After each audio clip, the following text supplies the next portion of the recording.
kirahisi rahisi, yale maisha ambayo yani sasa hivi watu walikuwa wanapenda mafanikio ya mwilini kuliko ya roho. Bwana asifiwe. Amina. Na ndio unakuta makanisa yale ambayo wewe unasikia bwana, hapa bwana ndio utafanikiwa kitu fulani. Unakuta watu bwana wanajua, lakini mtu ambaye anafundisha kweli neno la Mungu ili watu wafike mbinguni, watu hawataki maeneo kama hayo. Lakini mchungaji kapewa mamlaka ya kukunyosha wewe, kuninyosha mimi, kwa sababu unakuelekea sio kama ni vitu ambavyo yeye mwenyewe kavitengeneza. Ni vitu ambavyo Mungu kavitengeneza kwa sababu yeye ni sehemu ya Mungu. Sio naeleweka hiyo lugha. Nasikana lugha ngumu. Kwamba yeye sehemu ya Mungu. Kwamba mchungaji chombo kutoka kwa nani? Kutoka kwa Mungu. Yeye nimesema kwamba amewekwa hapa ili kusimamia mipango ya Mungu ya kumfanya mwanadamu afike mbinguni. Mipango ya Mungu ya kumfanya mwanadamu aache dhambi. Ndio kawekwa hapa. Ndio maana unakuta anakemea, anafundisha, anafanya hivi. Kusudi lake ni kutimiza makusudi ya Mungu. Na yeye kawekwa kwa sababu ya kusudi hilo. Na ndio maana kapana ile mamlaka ya fimbo, piga huku, watu wasogee mbele. Lakini unaposema kupiga naelewa. Hakuna siku mchungaji amechukua fimbo mpaka piga mtu. Ni kule kukemea dhambi. Bwana asifiwe. Sasa watu kwa sababu washazoea kuishi maisha ya dhambi, mara nyingine mchungaji anapofundisha kwamba watu waache dhambi. Unajua dhambi, sikio nishasema kwamba dhambi watu nafikiri ni mambo makubwa sana, ile maisha ya kawaida ambayo unayaishi yale. Hayo maisha ndio kusababishia wewe usimjue Mungu sawa sawa. Hayo ndio hayatakiwi. Bwana asifiwe. Lakini mchungaji kama nilivyosema kwamba yeye ndani yake anayo mamlaka ya kukufanya kwamba akisema ubarikiwe unabarikiwa. Na ndio maana hapa mfano tu mdogo, tunatoa sadaka zetu hapa. Tunatoa sadaka zetu hapa. Nasikia mchungaji, naomba ombea sadaka. Mama mchungaji, naomba ombea sadaka. Kwa nini mchungaji? Kwa sababu unajua kwamba yeye ana mamlaka ya kuomba ukafanikiwa. Kwa sababu ni kitu ambacho Mungu kaweka ndani yake. Ni dhamana ambayo amepewa na Mungu mwenyewe. Bwana asifiwe. Bwana asifiwe. Na hili hilo mpate kuliamini. Leo hapa mchungaji Mdoma hayupo. Tupo si watu wengine wote, lakini unaona kuna mapungufu makubwa. Kwa sababu tumezoea kwamba yeye ndio aliyowekwa hapa. Watakuwa jifundishe hiyo. Bwana asifiwe. Haleluya.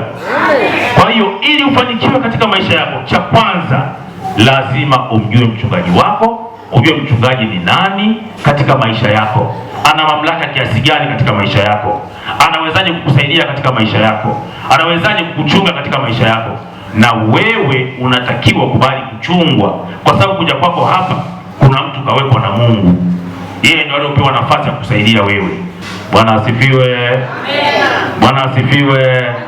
Haleluya. Amen.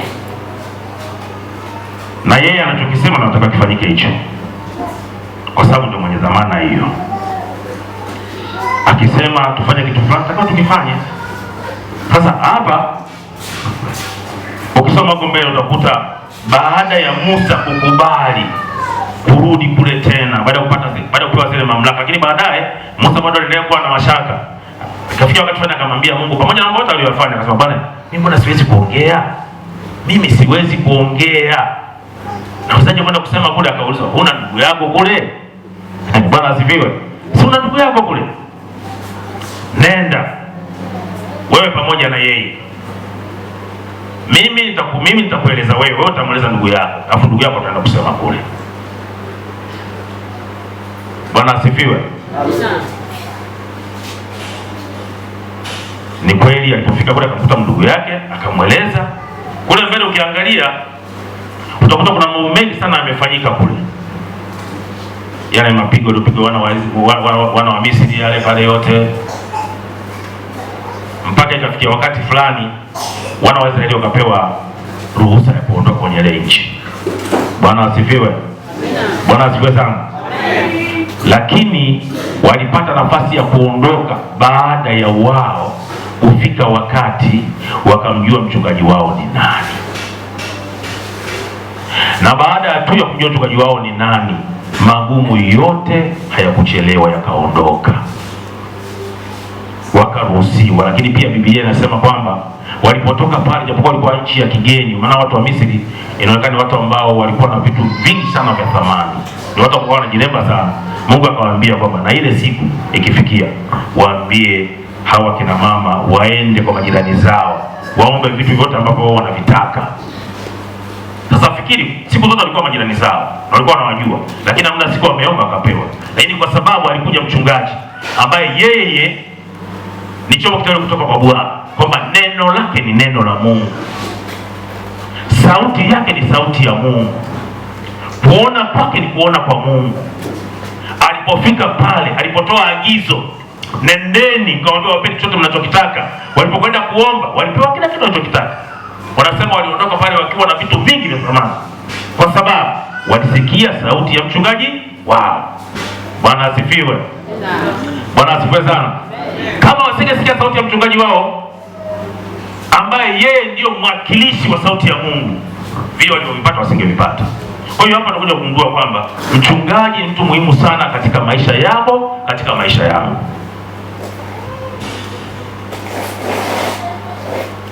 Ukimhudumia mchungaji unalipwa, tumeona pale. Lakini hivi leo watu wa Mungu, ninyi pamoja na mimi,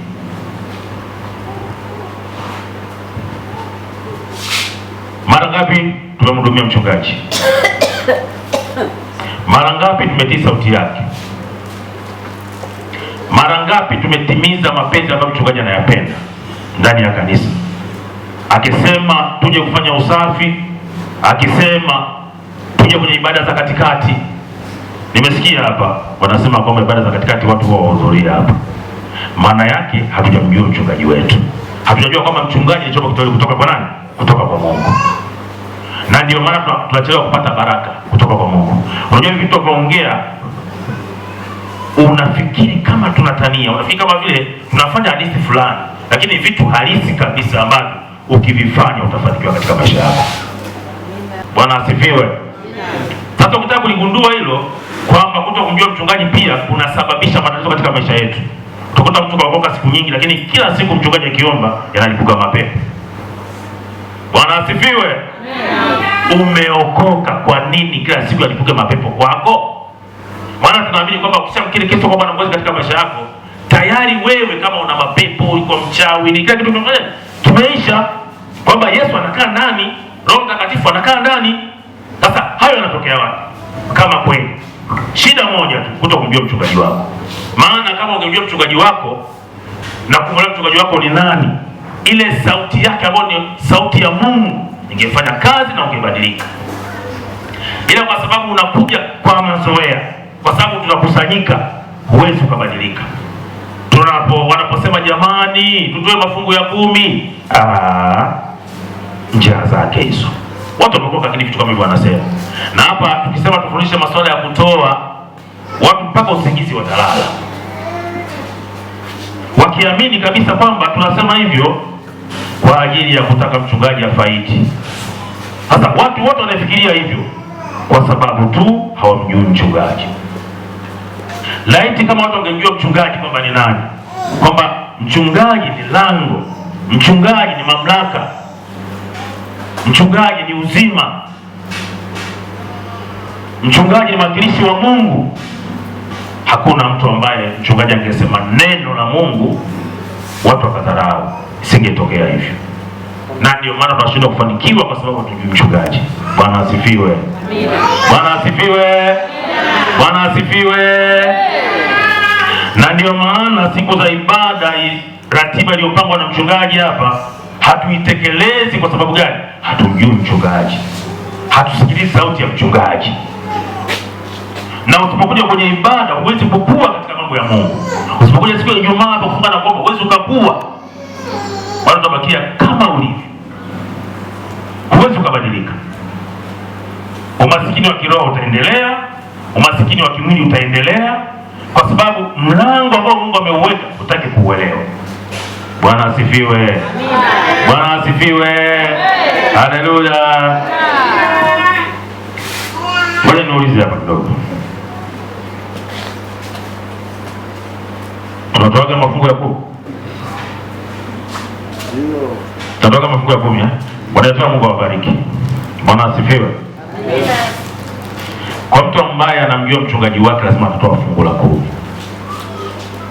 sababu wao ni haki yao kula madhabahuni, na wao ndio wawakilishi wa Mungu. Kwa sababu humjui mchungaji wako, na ndio maana unakuwa na moyo wa uchoyo, na ndio maana haufanikiwi. Bwana asifiwe. Amina.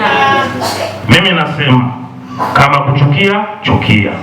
Kazi yetu ni kufundisha, na neno la Mungu mara nyingi huwa linachoma. Neno la Mungu ambalo halihusishi na mafanikio ya mambo ya kimwili, mara nyingi watu huwa walitaki. Bwana asifiwe. Amina. Na ndio maana tusogei mbele. Siku ile nilishasema hapa kwamba niliposema na utakatifu ni nini, nikasema hivi, hebu basi jitahidi angalau 10% ya maisha yako umkaribie Mungu, angalau 10%. Nikasema hivi, ukiona mtu hapa anakuja kuombewa akapona kwa sababu ya huduma ambayo ipo kwa mchungaji mwenyewe, namna vile mchungaji alivyokabidhi machoni pa Mungu mwenyewe, mahusiano yake yeye na Mungu wake, ile mamlaka iliyoko ndani yake ndio inakufanya wewe upone, si kwa sababu wewe ni mtakatifu. Utakatifu kwake yeye, wewe ndio unafaidika nao, lakini mbinguni haufiki. Bwana asifiwe. Kufika mbinguni lazima kanuni za kimungu uzifuate, ni pamoja na kusikiliza sauti ya mchungaji wako. Bwana asifiwe. Bwana asifiwe.